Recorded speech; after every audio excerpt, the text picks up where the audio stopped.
If you don't want to sit here and learn, then just leave. I already know this stuff. This is for you, not me. I'm tired of coming here every single day telling you all to sit down, stop talking, pay attention, stop tapping your pencil, wake up, keep your hands to yourself. I do not get paid enough to do this. I swear this is not what I imagined teaching to be. Day one. Do you remember day one of your dream job? Shoot, not even day one, but the anticipation of day one. You've spent countless hours learning about procedures, best practices, expectations, and now it's time for you to do what you've trained so hard for. In education, the anticipation is alike.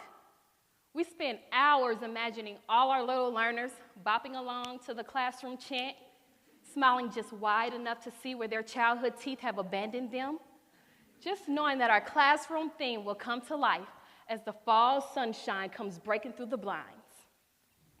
Hoo-wee! My students are going to love our classroom so much that they'll never feel like the work is too hard, talk over me, poke their friend with an eraser, stab their neighbor with the super pointy end of the pencil, or pull the fire alarm right after lunch. Man, was I mistaken. I mean, don't get me wrong. My first day was just as amazing as the next starry-eyed teachers. But what no one tells you about is how the students don't stay as well put together as they are in the honeymoon phase. See, if you ask any teacher, the reality of teaching is far from the dream. Yes, we can say that we spend our lives doing one of the most fulfilling jobs, like listening to kids use their voice to speak their truths, answering small questions like why the wind blows or why the sea is salty, that even though random, are actually really good questions.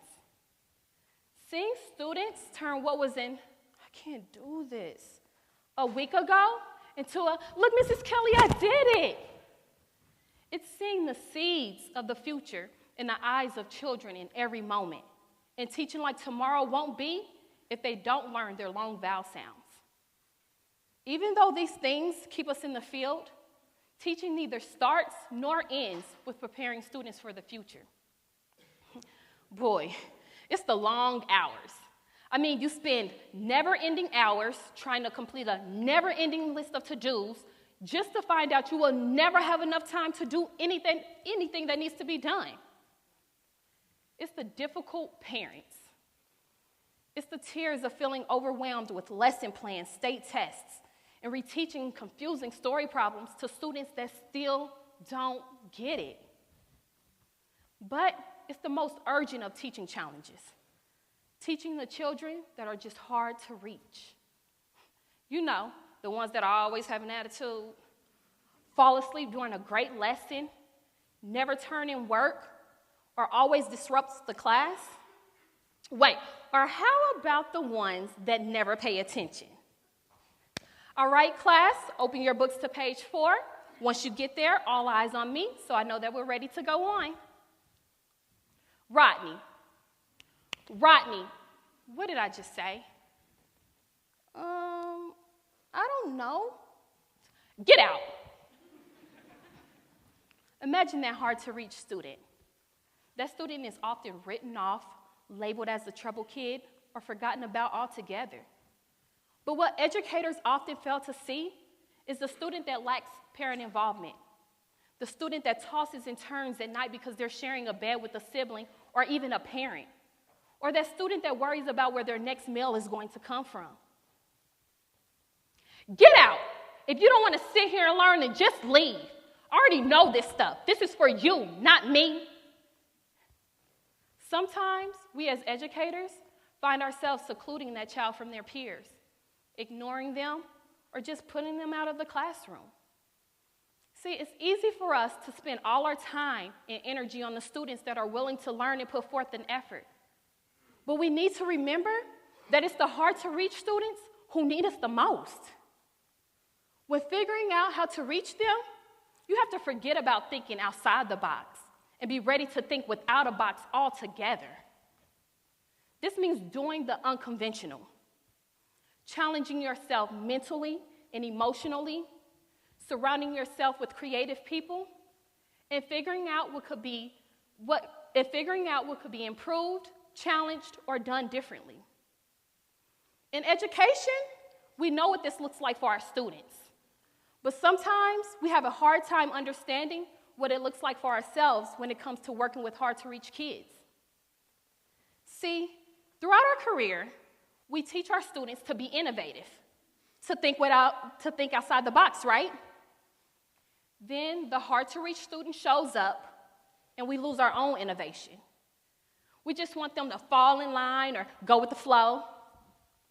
But something that I've started to question within myself and other teachers is, why do we encourage our students to think without a box, yet we're constantly sitting inside of our own, especially as it pertains to the difficult student? Erasing the easy fit box that we put the Rodneys in means creating environments where students can be confident in their ability to learn. Removing the box means that their work can bring limitless rewards and that continual success will follow their resilience. When it comes to the hard-to-reach student, we have to remember to listen more and talk less. I mean, really listen.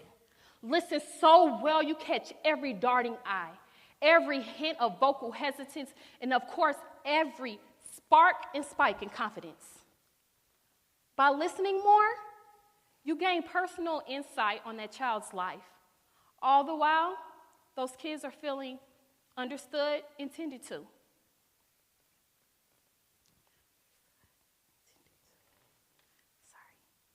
Understood. Oh my goodness. I'm gonna just rewind that on back, okay? Bring it on back.